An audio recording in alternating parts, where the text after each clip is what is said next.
Hi, అందరికి నమస్కారం. ఎలా ఉన్నారు? మనం కలిసి మాట్లాడుకొని చాలా రోజులు అయిపోయింది కదా. Thank you very much. 500 subscribers అయ్యారు. నిజంగా ఇది ఒక డిఫరెంట్ సబ్జెక్ట్ పరంగా నేను చేసేటువంటి వీడియోలు ఇంతమంది మీరు మెచ్చే చూసేటువంటి ప్రతి ఒక్కరికి నా పాదాభివందనం. సరే, మన పాయింట్లోకి వచ్చేస్తే, నన్ను ఒక అమ్మాయి అడిగింది, అన్న నేను ఆటో ఫీల్డ్కి వద్దాం అనుకుంటున్నాను, నీ అభిప్రాయం ఏంటి అని చెప్పి. సరే, నేనైతే సింపుల్గా ఏం చెప్పానంటే, రామ్మా హ్యాపీగా ఆటో తోలుకో, ఏమీ ఇబ్బంది లేదు అని చెప్పా. ఒకరికి నేనైతే సింపుల్గా ఒక మాట చెప్పేశా. బట్ అనేక మంది స్త్రీలు ఉన్నారు కదా, ఆడవాళ్ళు ఉన్నారు కదా, తల్లులు ఉన్నారు కదా, వాళ్ళందరూ కూడా ఆటో ఫీల్డ్కి రావాలి అనుకుంటే నేనైతే మీకు స్వాగతం చెప్తున్నా. మగాళ్ళ మైండ్ సెట్ ఒకలా ఉంటుంది, ఆడవాళ్ళ మైండ్ సెట్ ఒకలా ఉంటుంది. మగవాళ్ళు full rough and tough mind set అనమాట. ఆడవాళ్ళు పూర్తిగా సున్నితమైన మైండ్ సెట్. మగవాళ్ళ మైండ్ సెట్ ఈ రఫ్ అండ్ టఫ్ కాబట్టి ఈ ఆటో ఫీల్డ్ అన్నది వాళ్ళకు అలా చిటికేసినట్టు సాగిపోతుంది. బట్ ఆడవాళ్ళకి అలా ఉండదు. నేను మిమ్మల్ని రా అని చెప్పాను. రా అని చెప్పిన తర్వాత దీంట్లో ఉండేటువంటి లోటుపాట్లు, కొందరితో ఎలా మాట్లాడాలి, ఎలా నడుచుకోవాలి అనేటువంటి విషయాలు కూడా చెప్పాలి కదా. దానికోసమే నేను ఈ వీడియో చేస్తున్నా. కాబోయే ఆటో డ్రైవర్లు అయినటువంటి నా అక్కలకి, నా చెల్లెలకి నేను ఇచ్చేటువంటి సలహా ఏంటి అంటే, మీరు ఆటో ఫీల్డ్కి వస్తున్నారు అంటే నేను ఖచ్చితంగా చెప్పగలను, ఒక మగాడ ఆటో ఫీల్డ్కి వస్తే ఏదో టైంపాస్కి వచ్చి ఉండొచ్చు, బతకడానికి ఇంకొక మార్గంలో వచ్చి ఉండొచ్చు, లేకుంటే వాడు బతికేటువంటి అనేక మార్గాల్లో ఆటో అన్నది వాడికి ఒక అవకాశం. బట్ స్త్రీలకు అలాంటిది కాదు. ఒక చెల్లి, ఒక తల్లి ఆటో ఫీల్డ్కి వస్తుంది అంటే వాళ్ళ జీవితం పూర్తిగా లాస్ట్ స్టేజ్లో ఉంది, ఇక నాకు బ్రతకడానికి వేరే మార్గం లేదు అనుకున్నప్పుడు మాత్రమే ఆడవాళ్ళు ఆటో ఫీల్డ్కి వస్తారు. కాబట్టి ఇలా వచ్చేటువంటి ఆడవాళ్ళను సాటి డ్రైవర్లుగా మనం గౌరవించడం అవసరం. కానీ వచ్చేటువంటి స్త్రీలకు నేను చెప్పేది ఏంటంటే, అమ్మా మీరు రండి, హ్యాపీగా ₹1 సంపాదించుకోండి, మీరు మీ కుటుంబాన్ని పోషించుకోండి. కానీ ఒక్కటి చేయండి అమ్మా, ఏ మగవాళ్ళతో స్నేహాలు పెట్టుకోకండి. ఎందుకంటే ఆటో ఫీల్డ్లో ఉన్నటువంటి అనేక మంది తాగుడుకు, తిరుగుడుకు, వ్యభిచారానికి, జూదానికి, జల్సాలకు అలవాటు పడిన వాళ్ళే. ఎవరో కొంతమంది తప్ప మిగిలినటువంటి అనేక మంది అన్ని రకాల అలవాట్లు కలిగిన వాళ్ళే. ఇలా అలవాట్లు కలిగిన వాళ్ళు, మీకు తెలుసో లేదో, ఒక స్త్రీని ఆటో డ్రైవర్లు ఆల్మోస్ట్ ఎలా చూస్తారంటే కొరుక్కు తినేసేలాగా చూస్తారు, కొరుక్కు తినేసేలాగా. ఇలాంటి వాళ్ళు నాతో పాటు ఉండేటువంటి వాళ్ళలో నాకు ఒక 100 మంది పరిచయం అంటే 90 మంది లేకుండా 95 మంది నాకు పరిచయం ఉండేవాళ్ళు. అలాంటి వాళ్ళే కొంతమంది నా ఆటో ఎక్కుతారమ్మా. నాకేం గుర్తుంటుంది తెలుసా, ఓటీపీ అడుగుతాను కదా, వాళ్ళ చేతులు, లేకుంటే పర్టికులర్గా వాళ్ళే నన్ను పలకరిస్తే వాళ్ళ మొహం గుర్తుంటుందేమో. నా ఆటో ఎక్కే వాళ్ళు నాకెవరు గుర్తుండరు. ఎందుకంటే నాకు అవసరం లేదు, నేను రోడ్డు పైకి వచ్చాను, నా పని నేను చేసుకున్నాను. ఆటో ఎక్కారు, దిగారు, వెళ్ళిపోయారు, వాళ్ళ పని కోసం వాళ్ళు వెళ్ళిపోయారు.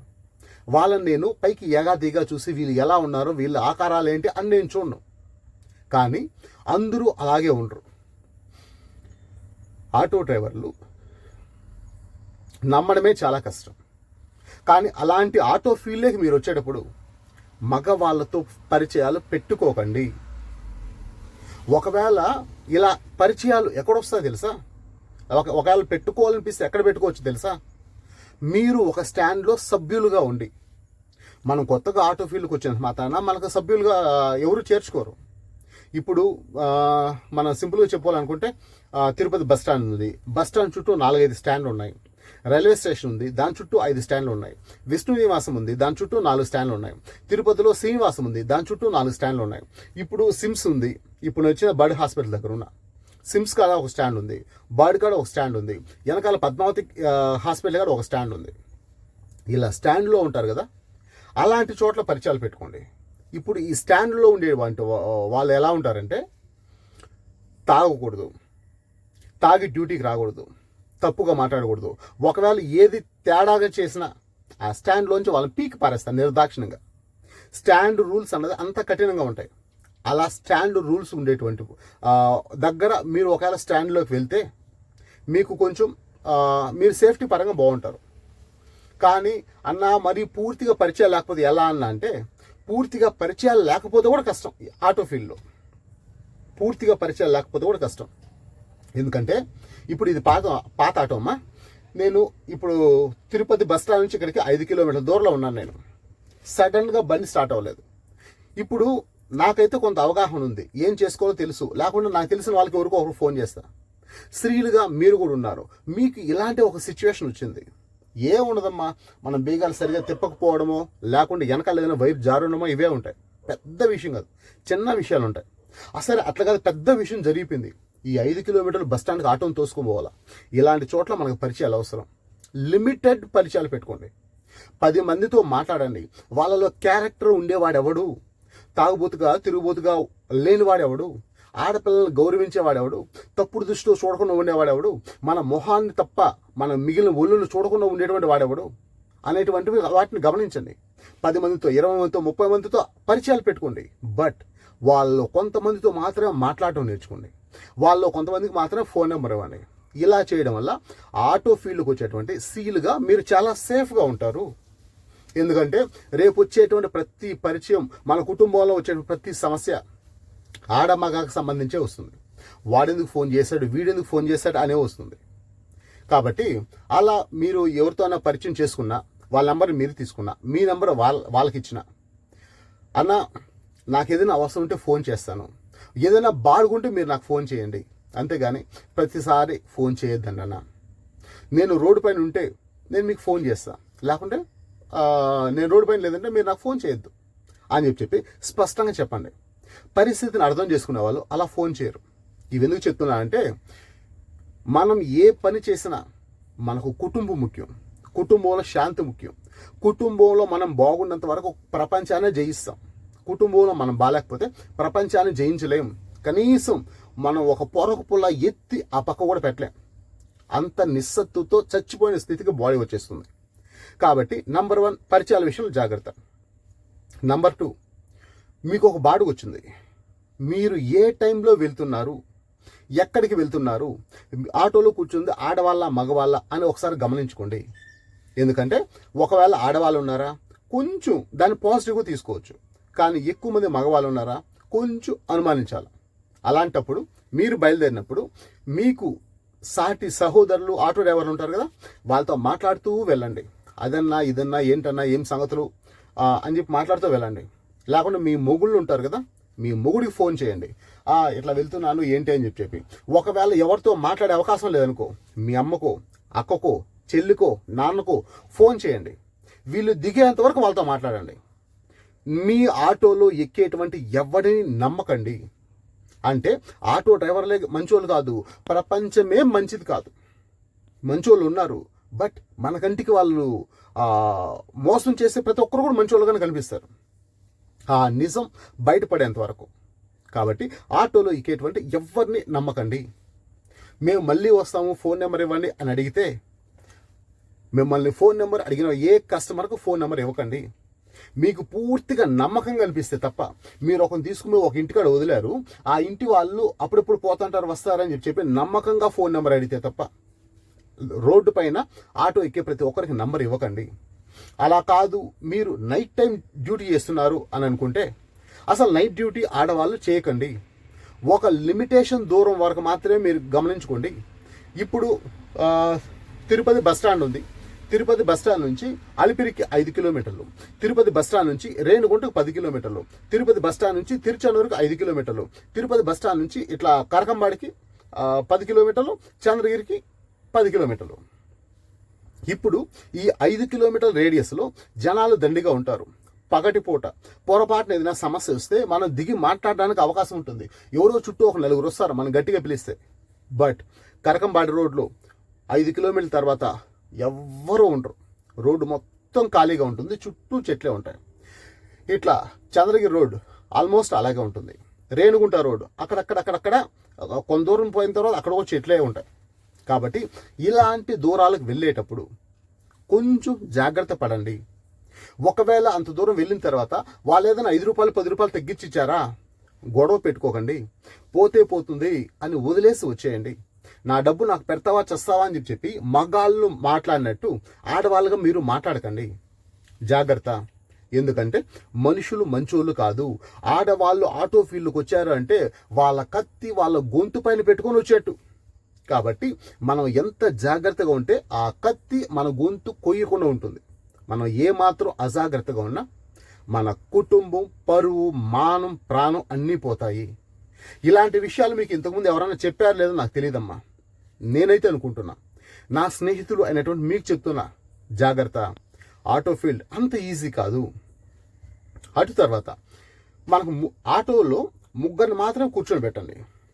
ఈ పక్క ఒకరు ఆ పక్క ఒకరు అని చెప్పిందనా, డబ్బు వస్తుంది కదా అని చెప్పి డబ్బును చూసి అలా కూర్చొని పెట్టకండి. మగాడు మంచోడు కాదు. వాడు అన్నైనా తమ్ముడైనా లేకుంటే నాన్నైనా చిన్నాన్నైనా తాతైనా మగాడు మంచోడు కాదు. మగాడికి గొంతు కోసేటప్పుడు నీకేం కావాలరా అంటే ఐశ్వర్యరాయ్తో పడుకోవాలా అంటాడు వాడు. గొంతు కోసేటప్పుడు జస్ట్ ఒకసారి ముట్టుకొని చచ్చిపోతాను అంటాడు. మగాళ్ళ మైండ్ సెట్ అలా ఉంటుంది. అలాంటప్పుడు వాడు ఈ పక్క ఒకడు కూర్చునేటప్పుడు వాడు ఎంతో కొంత మంచిగా ఎల్లుడ మోక చేతితో ఇట్లా రొమ్ములకల్లా చెయ్యి వేసి రుద్దేటువంటి మనుషులు ఉన్నారు. కాబట్టి కూర్చునేటప్పుడు జాగ్రత్త. ఎదుటి వాళ్లకు మనం చనువిస్తున్నాము అనేటువంటి అవకాశం ఉండకూడదు. ఎదుటి వాళ్ళు ఒక్కసారి మనల్ని ఎగాతిగా చూసి మనతో మాట్లాడాలంటే కూడా భయపడాలి. క్యారెక్టర్ను కోల్పోకండి. కనిపించిన ప్రతి ఒక్కరితో నవ్వుతా మాట్లాడకండి. అసలు పూర్తిగా నవ్వకపోతే వచ్చే నష్టమేం లేదు. అవును కాదు లేదు అంతే. బాగా లిమిట్గా ఉండండి. 100 కొద్ది పరిచయాలు మనకు అవసరం లేదు. కానీ కొన్ని పరిచయాలు అయితే చచ్చినట్టు ఆటో ఫీల్డ్లో కావాలి. ఎప్పుడు ఏ సమస్య వస్తుందో తెలియదు. ఆ సమస్యకు మొగుడికి ఫోన్ చేస్తే రాడు, అన్నకు ఫోన్ చేసినా తమ్ముడు ఫోన్ చేసినా రారు. వాళ్ళ పనుల్లో వాళ్ళు బిజీ. బట్ మన సాటి డ్రైవర్కి వాళ్ళు లేడీస్ కానీ జెంట్స్ కానీ మనం ఫోన్ చేస్తే వాళ్ళు వస్తారు. మనం ఎక్కడున్నా క్షేమంగా మనల్ని మన ఆటోని తీసుకుని వచ్చినా షెడ్లో వదులుతారు. కాబట్టి కొన్ని మగ పరిచయాలు ఖచ్చితంగా వస్తాయి. బట్ లిమిటేషన్ దాటకుండా చూసుకోండి. అన్న పిల్లల వదిన, ఆడబిడ్డ, నేను మీ ఇంటి ఆడబిడ్డ, నేను నీ చెల్లి అని చెప్పిందానా, ఇలా మాట్లాడడం ట్రై చేయండి. మనం వాళ్ళ మనసులో ఏముందో మనకు తెలియదు. వాళ్ళు మంచిగా అనుకుంటున్నారా చెడ్డగా అనుకుంటారా మనకు తెలియదు. బట్ వాళ్ళ మనసులో మనం ఒక విత్తనాన్ని నాటుతున్నాం. నేను మీ చెల్లె అని చెప్పి 10 మంది ఉన్నారు, ఈయన మా అన్న, నాకేదైనా మా అన్న వస్తాడు అని చెప్పిందనా, అన్న అని చెప్పి ప్రపంచానికి పరిచయం చేయండి. ఇలాంటివి ఏం చేస్తాయంటే, ఇలాంటి మాటలు ఒకవేళ వాళ్ళ మనసుల్లో తప్పుడు ఊహలు ఉద్దేశాలు ఉంటే కూడా వాటన్నిటిని తీసివేసి మీరు క్షేమంగా, మీరు సేఫ్గా మీ లైఫ్ను మీరు లీడ్ చేయడానికి ఉపయోగపడతాయి. చాలాసార్లు నేను మీకు చెప్పాలనుకున్నా, బట్ ఎందుకో సరైన సమయం రాలేదు. ఇది కాకుండా నేను ఇంటి పనులు బిజీగా ఉండడం, దానివల్ల నేనైతే మీకు ఏం చెప్పలేకపోయాను. నేను చెప్పేటువంటి వాటిని బట్టి మీరు జాగ్రత్తగా ఉండండి. కుటుంబాలు సక్రమంగా కాపాడుకోండి. మీకు తెలుసు కదా, ఇది పరం ఆటో ఫ్యామిలీ. మన ఆటో డ్రైవర్లకు, మన సహోదరుల కోసం ఈ ఛానల్. ఒకవేళ మీరు ఏదైనా నాతో మాట్లాడాలి అనుకుంటే వీడియోస్లో ఫోన్ నెంబర్లు ఉన్నాయి. ఏదో ఒక వీడియోలో మీకైతే దొరుకుతాయి. హ్యాపీగా నెంబర్ తీసుకోండి, మాట్లాడండి. అప్పుడప్పుడు లైవ్ పెడతాంట, రండి, మీ అభిప్రాయాలు చెప్పండి, సలహాలు ఇవ్వండి. మనం ఇచ్చేటువంటి సలహా అనేక మందికి ఉపయోగపడాలి. మనం ఒక యూనిటీగా లేకపోతే, ఒకరికొకరు సాయంగా లేకపోతే తొక్కేస్తారు. వాటి నుంచి బయటపడాలంటే మనం సహోదరులుగా ఉండాలి. ఒకవేళ నేను చేసేటువంటి వీడియోస్ మీకు నచ్చితే మన ఛానల్ సబ్స్క్రైబ్ చేసుకోండి. తెలుసు కదా, పరం అనే నేను కాదు, పరం ఆటో ఫ్యామిలీ. ఓకే, ఇప్పటి వరకు వీడియో చూసినందుకు థ్యాంక్ యూ వెరీ మచ్. ఉంటాను, బాయ్.